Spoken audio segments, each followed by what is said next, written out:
All right, now today I'm going to show you 5 very alpha traits that's not only going to improve your life, but this is going to actually help you attract the type of women in life that you want, because here's what you have to understand.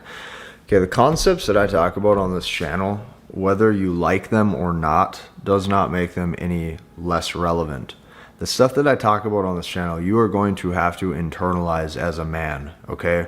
So when I flip the screen and I show you these 5 traits, I want you to actually get out a notebook. I want you to write these down. I want you to internalize them, because this is going to be the make or break when it comes to your mental sanity and your masculinity, right? And living a fulfilling life, especially with a great quality woman, versus living a life of destruction and not understanding how you being stuck in emotionalism keeps you trapped forever. Let's dive in. Okay, as a man, these are the 5 categories in life that you're 100% going to want to capitalize on. And I'm going to explain how each of these work. Okay, the very first aspect that you need to capitalize on as a man, straight up, I'm going to tell you this, is dominance. Now, this is dominance in your attitude, dominance in your demeanor. And what dominance really is it's you taking lead. This is you taking lead in your own life, okay? This is you assuming your own authority. This is you setting a frame, okay, and boundaries within relationships and expectations. And what this boils down to, especially in the eyes of a woman, is it looks like you have risk or capacity of aggression. Now, in the world we live in today, you're going to hear people say the word aggression is bad or aggression is toxic. This couldn't be further from the truth, and here's why. If you have controlled aggression where you're stable, okay, so like you're not crazy where you're going to go beating people up, but you're strong and you're able to control that, okay, this registers in a woman's brain as safety. Now, you have to make a woman feel safe. Like when she looks at you, she has to be able to look at you and see physically that, like, hey, if I was in danger, this man could protect me. That's why 100%, like, what you're going to want to start to check the boxes for is improving your muscle mass and improving your capability to be strong. There really is nothing that makes up for like the physical look of a man. Like when you say the word a man, if he's strong and attractive, that has a specific look. You can't bypass that. Okay, you're going to have to want to capitalize on that in your life. When you can demonstrate safety, you now have the ability to protect her. So how is this like shown, or how is this demonstrated? Because I'm going to tell you this, you can have the most amount of muscle in the world and you can look phenomenal, but if you don't have the correct sub-communication when you're speaking to a woman or when you're engaging in public or whatever, okay, you're going to look like there's something off. So what that means is your eye contact has to be dialed in. You have to have an element of seriousness, okay, and being able to be serious and stoic under pressure. And this is complemented by the stature and the physique that you build. Okay, this overall is what makes up dominance when a woman looks at a man.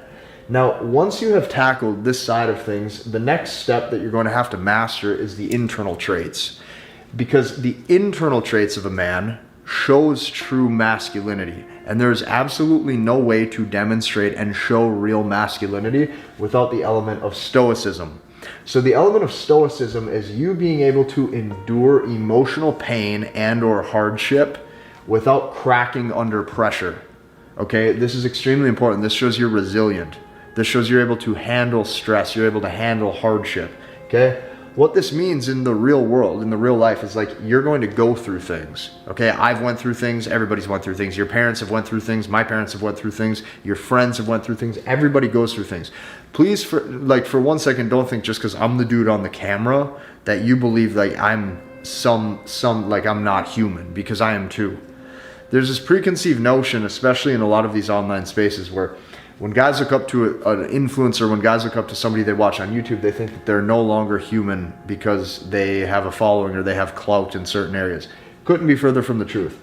You will have to be stoic and strong in life and endure emotional pain. And what that actually means deep down on a core level, what that looks like is if you're married, one day your wife may leave you, okay? And you're gonna have to be able to sit with that.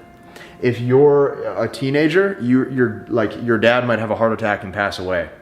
Like, these are real world things. I'm not saying that's going to happen, but I'm giving you examples. Like, in the real world, shit happens, which means you got to be training yourself daily to be resilient. If you're not resilient, this world is going to completely fuck you up. It will crush you. You have to be aware of this. So how do you do this? Well, you do this by not wearing your emotions on your sleeve. Emotions are good to feel, but they're not good to consistently demonstrate and let them lead you. If you're led by your emotions, okay, what's going to happen is that you're going to consistently make poor decisions. And I'm going to explain why in a second. When you're quiet and to yourself, Okay, which means you can sit in silence and you're okay being alone. This is the key to understanding how to endure long-term emotional pain and resiliency. So what you start to see when you're quiet into yourself is that your real power comes within. Power can come from silence. Okay, it's what you don't say instead of what you do say. Now, when you demonstrate this, you're going to start to see that you become a man who doesn't fold under pressure. I'm going to tell you exactly how to adapt this mindset instantly right now, because for some of you, this is going to be really heavy because your circumstances in life make you feel like this is damn near impossible. Your ability right now, okay, do this with me right now, your ability to remove care, okay, this is it. Here's how you become stoic instantly. You remove care. You literally have to say, I don't give a fuck. I don't give one fuck. Like, I don't care. I'm going to live my life the way I want. I'm going to do me. Okay, no matter what's happened in the past, no matter what, like, it doesn't define me. I don't give a fuck. Like, if things didn't work out, I'm going to stay strong and stoic under pressure. This is important.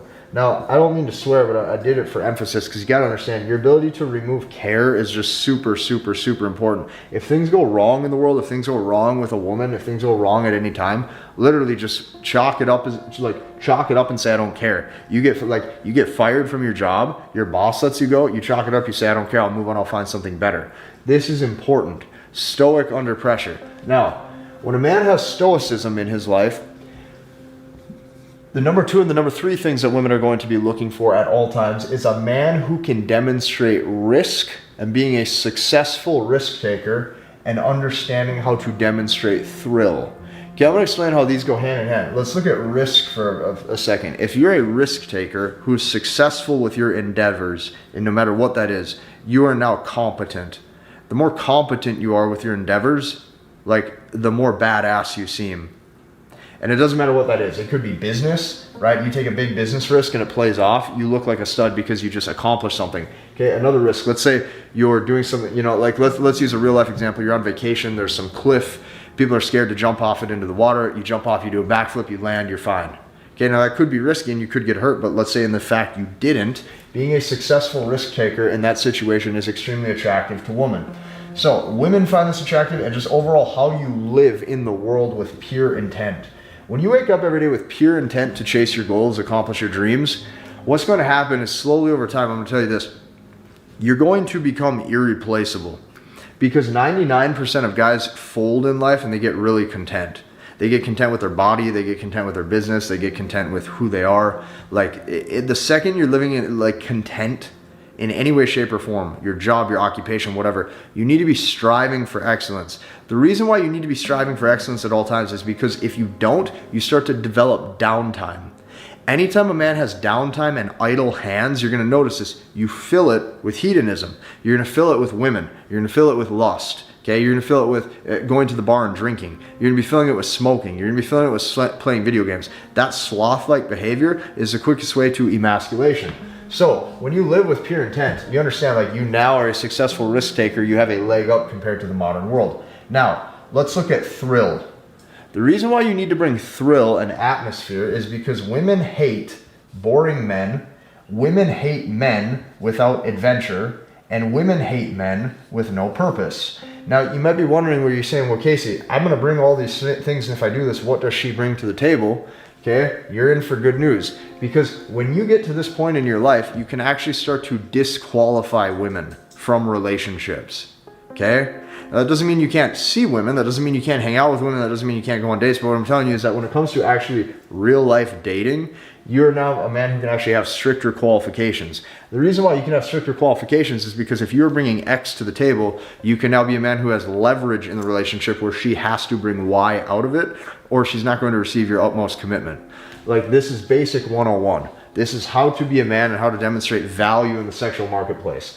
Now, when you do this, you're going to chalk up to the last point.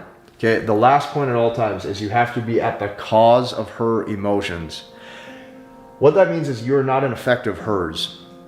When you see most men live, what's going to happen is that at all times they're in the effect of her emotions. And what that means is, depending on what the woman that he's seeing or the woman he's trying to talk to, or maybe the girl he's scared to go talk to at, the mall or whatever the case, her like approval towards him dictates how he feels about his level of manhood. And that's not how it works. Okay? When you're at the cause of her emotions, you are living your life with intent, and the woman who's in your life because she likes the frame and the setup that you have and who you are, she's going to stick. What that means is that you at all times need to be the cause of her emotions and her emotional roller coaster. You are never in effect of hers. This is very important. The way you do this, you might be saying, well, Casey, women occupy a large part of my time. I want to do X, Y, Z. I want to get married. I want to have a girlfriend. I want blah, blah, blah, blah, blah. Okay? Here's what you got to understand. Women have no real power, especially as you over a man who's full grown. And I'm going to explain why. Women can't hurt you. Like, think about that. They can't actually, like, hurt you. They can't go beat you up. And they can't take your birthday away. So if things go south with a woman, the most you're going to get is probably like an earful over the phone, or you're going to get a bunch of paragraphs. Okay? I know that I probably sound like a prick, but that's what's going to happen. That's the most that probably 9 times out of 10, if the woman's sane. Okay, most people are sane to some degree where they're not going to go do something extremely wild, but that's probably what's going to happen most. Because of that, think about how freeing it is to know that you can live life on your own terms and there's essentially no repercussions for if things go south. That's super cool. Like, that's the power that a man has that 99% of guys don't know that they actually have. The reason why, like, the world doesn't want you to know that is because this would make women vulnerable to some degree, where you'd have an element of control over your dating life. This is something most guys don't have. They chalk it up to fate. They chalk it up to like fate. They say, well, she wasn't the one, or they're going to say things like, if it happens, it happens. Okay, if we just click and there's chemistry, then it'll work out. It's not how it works. You either demonstrate the right attraction triggers in life or you don't. So, when you are in the cause of her emotions, you're not in the effect of hers. Here's what you got to understand. Women have no real power. They can't hurt you. They can't beat you up. They can't take your birthday away, but yet men still act like a little bitch. And they think that, you know, their circumstance leaves them in a series where they can't get out of it. They think that their identity is fixed and they can't grow. They believe that, you know, there is one specific girl for them, or they believe that, like, they're unattractive to some degree and they're not going to be able to get out of their shell if they're shy. These are basic traits that men have to erase and how to get rid of. So as a man, emotions lead you astray. What you feel is going to lead you astray. If you can operate daily on cold calculation, if you can operate daily on being strong and grounded in who you are, if you don't need anyone's approval, right? If you don't need anything, like, you're going to see how even men, what will happen is they're going to get invested in, like, egotistical behavior where they need a lot of materialism. You're going to see men who are, like, rich or successful, they will consistently need, like, a bigger house, a better car, like status symbols to show more and more and more. And despite a lot of, like, the external things, like, here's what you got to know. People who are acquiring a lot of external things or external strength symbols, it's because deep down on the inside, they have a lot of weak internal symbols. So this is what you have to remember, like, it's cause and effect. Emotions lead a man astray. Your God-given purpose is the only thing that can fill your cup, not women. Like, in no way, shape, or form is a woman ever going to fill your cup compared to your God-given purpose. And here's the funny thing, too. The second you're on your God-given purpose, consistently building this is a life that women want to come into, and they stick. And they stick because it's very, very hard to replace you. This is why being focused in life is so important, okay? If you have elements of downtime to recover, that's great. But for the meantime, you need to be working 8, 10, 12 hours per day, and you need to be occupied. And it doesn't all have to be work that's related to your career, but you have to be busy and you have to be stacked. And that stems into your social life. That's going to stem into your work life. That's going to stem into your social calibration, which is also going to stem into your earning potential. Like, this is how you be one hell of a guy. So here's the thing. These are the traits most men are missing. And you can do, like, I'm going to tell you this too. When you're so focused on yourself and your own stuff, these are the traits where most people are going to look at you and go, oh, he's toxic, right? He's egotistical. Oh, he's self-centered. Let them talk. Well, they run their mouth and they bitch. What you got to know is most guys don't have a very good life. So, like, these are the things to not be average. So I hope you like this video. If you did, hit the like button, comment, and subscribe. We'll see you in the next one.